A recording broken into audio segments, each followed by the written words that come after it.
بسم اللہ الرحمن الرحیم۔ حضرت نوح علیہ السلام کی قوم پر اللہ کا عذاب۔ حضرت نوح علیہ السلام کے نبی بنائے جانے سے پہلے تمام قوم اللہ کی توحید اور صحیح مذہب کی روشنی سے پوری طرح انجان بن چکی تھی اور حقیقی معبود کی جگہ خود کے گڑھے ہوئے بتوں نے لے لی تھی۔ غیر اللہ اور بتوں کی پوجا ان کا شعار تھا۔ حضرت نوح علیہ السلام نے اپنی قوم کو راہ حق کی طرف پکارا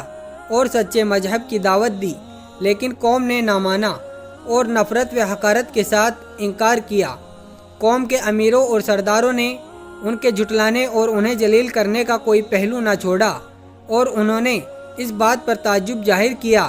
کہ جس کو نہ ہم پر دھن دولت کی برتری حاصل ہے اور نہ انسانیت کے رتبے سے بلند فرشتہ ہیکل ہے، اس کا کیا حق ہے کہ وہ ہمارا پیشوا بنے اور ہم اس کے حکموں کو مانیں۔ وہ قوم کے غریب اور کمزور لوگوں کو جب حضرت نوح علیہ السلام کے پیچھے چلنے والے اور پیروی کرنے والے دیکھتے تو گھمنڈ بھرے انداز میں ذلیل سمجھ کر کہتے، ہم ان کی طرح ہیں کہ تیرے فرمان پر چلنے لگیں اور تجھ کو اپنا سردار مان لیں جس کی پیروی کی جائے۔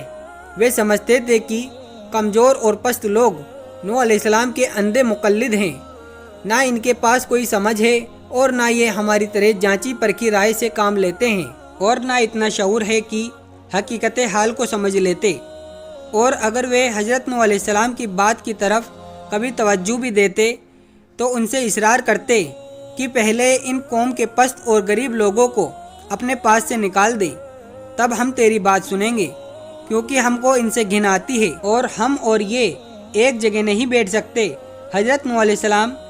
اس کا ایک ہی جواب دیتے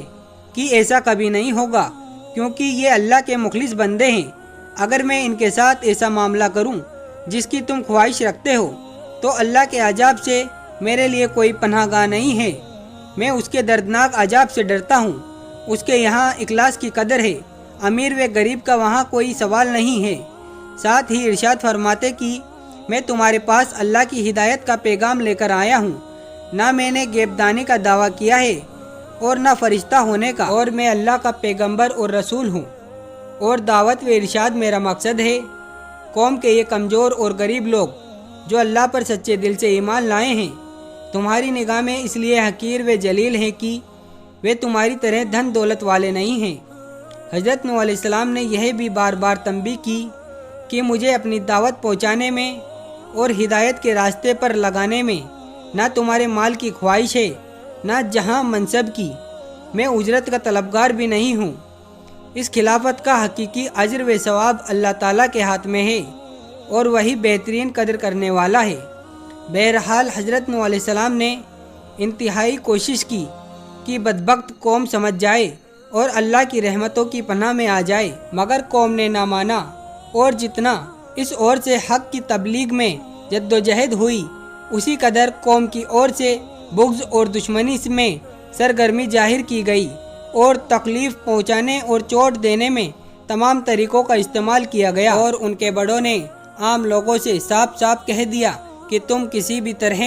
یغوث اور نصر جیسے بتوں کی پوجا نہ چھوڑنا، اور آخر میں تنگ آ کر کہنے لگے، اے نوح، تو نے ہم سے جھگڑا کیا اور بہت جھگڑا کیا، اب اس کو ختم کر، اور جو تو نے ہم سے اللہ کے عذاب کا وعدہ کیا ہے وہ لے آ۔ حضرت نوح علیہ السلام نے یہ سن کر جواب دیا، ضرور، اگر اللہ چاہے گا تو اس عذاب کو بھی لے آئے گا، اور تم اس کو تھکا دینے والے نہیں ہو۔ قرآن میں کے مطابق 950 سال تک برابر کی جا رہی دعوت و تبلیغ کا ان پر کوئی اثر نہیں دیکھا گیا تو نوح علیہ السلام بہت زیادہ ملول اور پریشان ہوئے۔ تب اللہ تعالیٰ نے ان کو تسلی کے لیے فرمایا، نوح پر وحی کی گئی کہ جو ایمان لے آئے وہ لے آئے، اب ان میں سے کوئی ایمان لانے والا نہیں ہے، بس ان کی حرکتوں پر غم نہ کر۔ تب ان کے اعمال اور حرکتوں کا اثر قبول کر کے اللہ تعالیٰ کی بارگاہ میں یہ دعا فرمائی کہ اے پروردگار، تو کافروں میں سے کسی کو زمین میں باقی نہ چھوڑ۔ اللہ نے حضرت نوح علیہ السلام کی دعا قبول فرمائی اور پہلے حضرت نوح علیہ السلام کو ہدایت فرمائی کہ وہ ایک ناؤ تیار کرے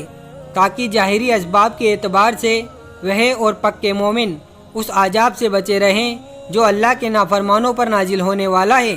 حضرت نوح علیہ السلام نے جب ناؤ بنانی شروع کی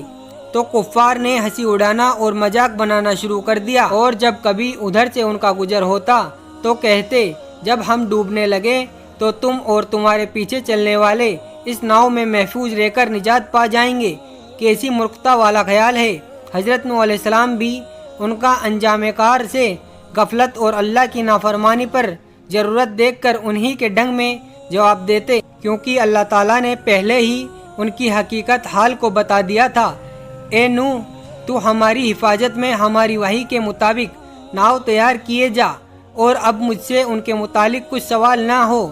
یہ بے شک ڈوبنے والے ہیں۔ آخر نوح کی ناؤ بن کر تیار ہو گئی۔ اب اللہ کے وعدے کا وقت قریب آیا اور حضرت نوح علیہ السلام نے ان کی پہلی نشانی کو دیکھا جس کا ذکر ان سے کیا گیا تھا، یعنی دھرتی کے نیچے سے پانی کا چشمہ ابلنا شروع ہوا۔ تب اللہ کی وحی نے ان کو حکم سنایا کہ ناؤ میں اپنے خاندان والوں کو بیٹھنے کا حکم دو، اور تمام جانداروں میں سے ہر ایک کا جوڑا ناؤ میں پناہ لے لو، اور چھوٹی جماعت لگ بھگ 40 لوگ بھی جو تم پر ایمان لا چکی ہیں ناؤ میں سوار ہو جائیں۔ جب اللہ کی وحی کی تعمیل کی گئی تو اب آسمان کو حکم ہوا کہ پانی برسانا شروع ہو، اور دھرتی کو حکم دیا گیا کہ وہ پوری طرح ابل پڑے۔ اللہ کے حکم سے جب یہ سب کچھ ہوتا رہا تو ناؤ بھی اس کی حفاظت میں پانی پر ایک مدت تک تیرتی رہی، یہاں تک کہ تمام انکار کرنے والے اور دشمن ڈوب گئے اور اللہ تعالیٰ کے قانون جزا و اعمال کے مطابق اپنے کیے کو پہنچ گئے۔ غرض جب اللہ کے حکم سے عذاب ختم ہوا تو نوح علیہ السلام کی ناؤ جدی پہاڑ پر ٹھہری۔